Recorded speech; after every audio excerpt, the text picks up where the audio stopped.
Battle of the heavens की पिछले episode में हमने देखा था सियोयन जब अल्केमिस्ट फेयर में गया था तब वहां से उसको एंशिएंट दाऊदी पीरियड का एक एंशिएंट कॉपर प्लेट दिखा था। सियोयन प्योर हर्ट पिल के बदले स्नोबोर्न गिन्सेन और उस कॉपर प्लेट दोनों को ही ले लेता है, पर तभी उस कॉपर प्लेट की वजह से अंडरग्राउंड सेक्ट के एक पर्सन के साथ उसकी फाइट हो जाती है। लिटिल फेरी डॉक्टर तियानहा जुनजी की मदद से वो उनको हरा तो देता है, पर ये जोंग बताते हैं कि अंडरग्राउंड सेक्ट बहुत ही स्ट्रॉन्ग सेक्ट है और वो लोग इस मैटर को ऐसे ही जाने नहीं देंगे। अब आगे तो एपिसोड स्टार्ट होती है। आज का यहाँ का दिन ओवर हो गया। रात में ये जोंग सियोयन लिटिल फेरी डॉक्टर तियानहा जुनजी को ये फैमिली के एक एबेंडन प्रॉपर्टी में लेकर आया है। पता चलता है जब ये फैमिली स्ट्रॉन्ग हुआ करता था तब पिल रीजन में उन लोगों की ये प्रॉपर्टी बनाई गई थी। उस समय यहाँ पे बहुत ज्यादा चहल पहल हुआ करती थी। यहाँ पर बहुत सारे स्ट्रॉन्ग अल्केमिस्ट हुआ करते थे, पर समय के साथ ये फैमिली के डिक्लाइन में इस प्रॉपर्टी में कोई भी रहना छोड़ दिया, जिसकी वजह से अब इस प्रॉपर्टी को कोई मेंटेन नहीं करता है, इसीलिए ये थोड़ा सा खंडर जैसा हो गया है। सियोयन कहता है पिल रीजन जैसे इतनी चहल पहल वाले जगह में इस तरह का क्वाइट प्लेस होना ही बहुत बड़ी बात है। मुझे ये प्लेस बहुत ज्यादा पसंद आया। ये जगह बाकी जगह से शांत है, जहाँ पर बैठकर हम लोग कोई भी तरह की प्रिपरेशन कर सकते हैं और यहाँ पे हम लोगों को डिस्टर्ब करने के लिए भी कोई नहीं आएगा। फाइनली वो लोग गेट पर पहुंच जाते हैं, जिसके बाद ये चोंग उन लोगों को अलविदा कहेगा। अलविदा कहने से पहले ये चोंग उन लोगों को बताता है कल का दिन 5 ग्रेट फैमिलीज के असेसमेंट का दिन है। कल का दिन हमारे लिए बहुत ज्यादा इम्पोर्टेंट होने वाला है, इसीलिए आप लोग अच्छे से रेस्ट कर लीजिए। जिसके बाद ये जोंग वहाँ से चला जाता है और सियोयन और तियानहा जुनजी कुछ डिसाइड करते हैं। सीन शिफ्ट होता है। सियोयन और तियानहा जुनजी अपने कमरे में है और सियोयन अल्केमिस्ट फेयर से लाया हुआ उस कॉपर प्लेट को बाहर निकाल लिया है। सियोयन तियानहा जुनजी से कह रहा है, सीनियर क्या आपको सच में लगता है कि ये प्लेट एंशिएंट टाइम का है? तियानहा जुनजी इसको हवा में उठाते हैं, कहते हैं बच्चे तुम काफी ज्यादा ताकतवर हो, पर अभी भी तुम्हें एक्सपीरियंस में थोड़ी सी कमी है। मैं ये एक्सपीरियंस के साथ कह सकता हूँ कि हाँ, ये चीज एंशिएंट टाइम से रिलेटेड है और ये कुछ बहुत ही इम्पोर्टेंट चीज है। तियानहा जिसके बाद एक फूंक मारते हैं, जिससे फिर कॉपर प्लेट में लगने वाले धूल हवा में तैरने लगते हैं। तियानहा जुनजी कॉपर प्लेट को नीचे रखते हुए कहते हैं, चाहिए ये कॉपर प्लेट उतना ज्यादा इंटरेस्टिंग नहीं है, पर इसमें लगने वाले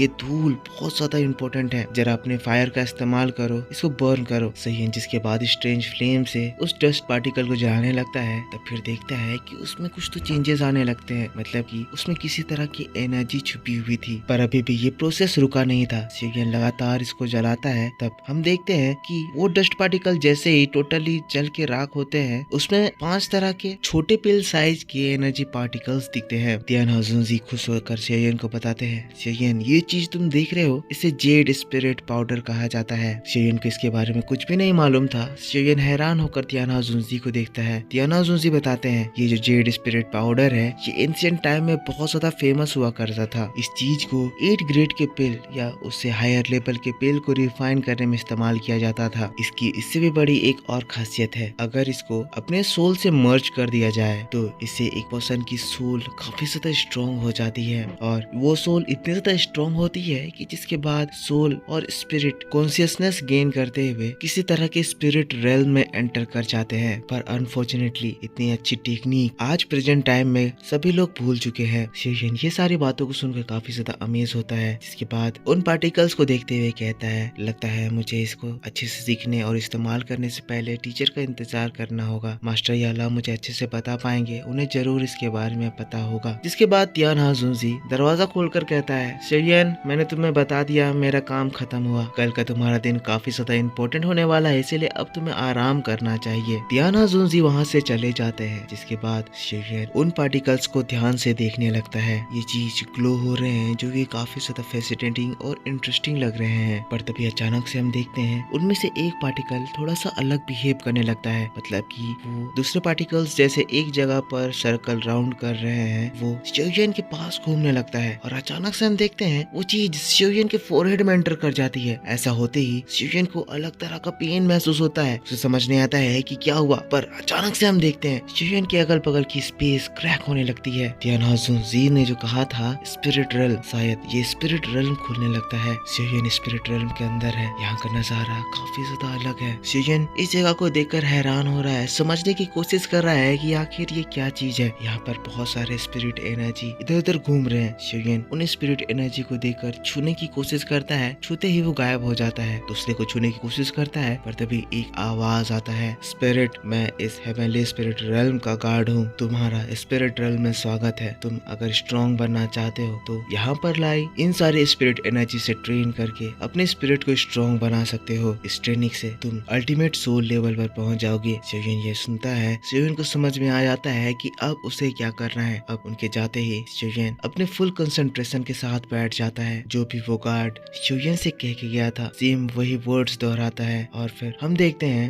वो वर्ड्स एज अ की काम करते हैं और सेयुयन के चारों ओर जो स्पिरिट एनर्जी घूम रही थी वो एनर्जी सेयुयन के बॉडी में तेजी से एंटर करने लगते हैं। अब मैं आपको बता दूं कि एक अल्केमिस्ट के लिए सोल का स्ट्रॉन्ग होना सबसे ज्यादा इम्पोर्टेंट होता है। अल्केमिस्ट की यही खासियत होती है कि उनका सोल बहुत ज्यादा स्ट्रॉन्ग होता है। जितना ज्यादा एक अल्केमिस्ट का सोल स्ट्रॉन्ग होता है उतना उस अल्केमिस्ट की सोल पावर स्ट्रॉन्ग हो जाती है और उतना ही वो अल्केमिस्ट स्ट्रॉन्ग माना जाता है। पर इन सभी से अलग हम देखते हैं सेयुयन जो यहाँ पर अपने सोल को स्ट्रॉन्ग बना रहा है, स्पिरिट रेल्म में ट्रेनिंग कर रहा है। बाहर भी इसका इफेक्ट होने लगता है। सेयुयन के रूम से 3 स्पिरिट एनर्जी आती है जो कि ये फैमिली की इस प्रॉपर्टी में घूमने लगती है। हम देखते हैं जहाँ जहाँ ये घूमती है वहाँ की लाइफ फोर्स बढ़ जाती है। और दोस्तों इस प्रॉपर्टी के अंदर में एक बड़ा सा सूखा हुआ पेड़ था, वो पेड़ फिर से जिंदा हो जाता है और उसके अंदर सुंदर पिंक ब्लॉसम खिलने लगते हैं। फिर हम देखते हैं बहुत सारे स्पिरिट एनर्जी एक साथ मिलती है और वहाँ पर अचानक से सेयुयन का सोल फॉर्म हो जाता है और सेयुयन इस सोल के जरिए अंदर ट्रेनिंग करते हुए बाहर के नजारों को देख सकता है। सेयुयन देखता है कि बहुत सारी स्पिरिट एनर्जी आसमान में कहीं जा रही है। सेयुयन भी उस एनर्जी की ओर खींचा चला जा रहा है। सेयुयन भी इस मूवमेंट का इस्तेमाल करता है, हवा के फ्लो के साथ बढ़ता है और दोस्तों एक लेवल ऊपर जाने के बाद उसे एक बहुत ही ब्यूटीफुल नजारा दिखाई देता है। ये क्या सुंदर आसमान था, क्या सुंदर सितारे थे।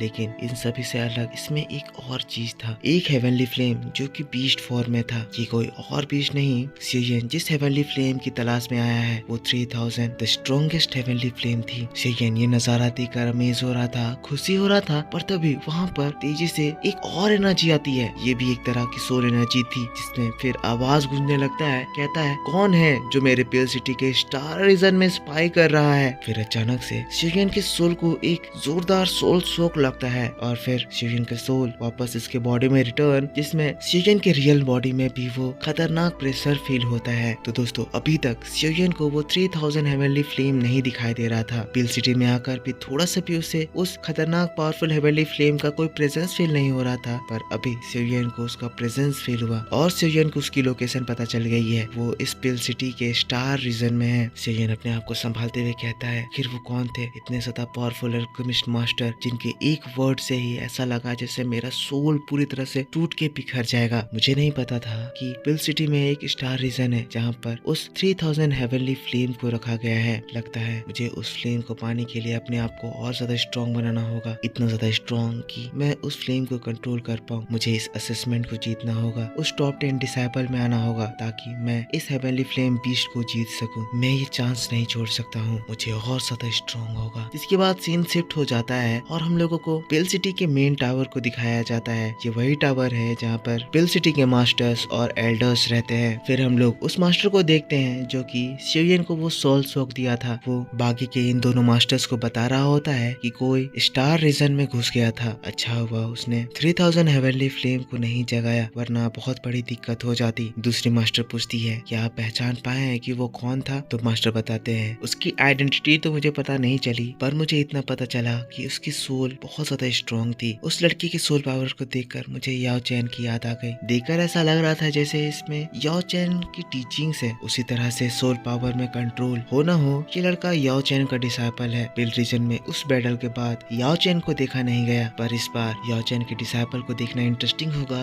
कि ये कैसा परफॉर्म करेगा। और दोस्तों बस इसी बात के साथ बैटल ऑफ द हेवंस का ये वीडियो इसी जगह पर खत्म हो जाता है। तो दोस्तों आप मुझको बताओ कि आपको ये एक्सप्लेनेशन कैसा लगा। अगर वीडियो पसंद आया है तो इसके ऊपर एक लाइक जरूर कर देना। लाइक करना, इस पे सपोर्ट दिखाना, जिसके बाद मैं आपके लिए आज ही शाम इसी चैनल पर इसके नेक्स्ट पार्ट का एक्सप्लेनेशन लेकर आऊंगा, जिसकी वीडियो आपको आज शाम 6:15 पर इस चैनल पर मिल जाएगी। तो इसीलिए इस पे सपोर्ट दिखाना, एक लाइक करना, कमेंट करके बताना कि आपको ये एक्सप्लेनेशन कैसा लगा। चैनल पर पहली बार वीडियो देख रहे हो तो चैनल को सब्सक्राइब करके बेल आइकन जरूर से ऑन कर लेना, ताकि जब भी मैं वीडियो डालूं तो आपको सबसे पहले पता चल जाए। और पीछे के एपिसोड्स अगर आपने नहीं देखे हैं तो चैनल पर जाकर चेक करो, आपको मिल जाएगा। तो दोस्तों मिलता हूँ मैं आपसे शाम में नेक्स्ट वीडियो को लेकर। तब तक के लिए take care, bye bye and thanks for watching.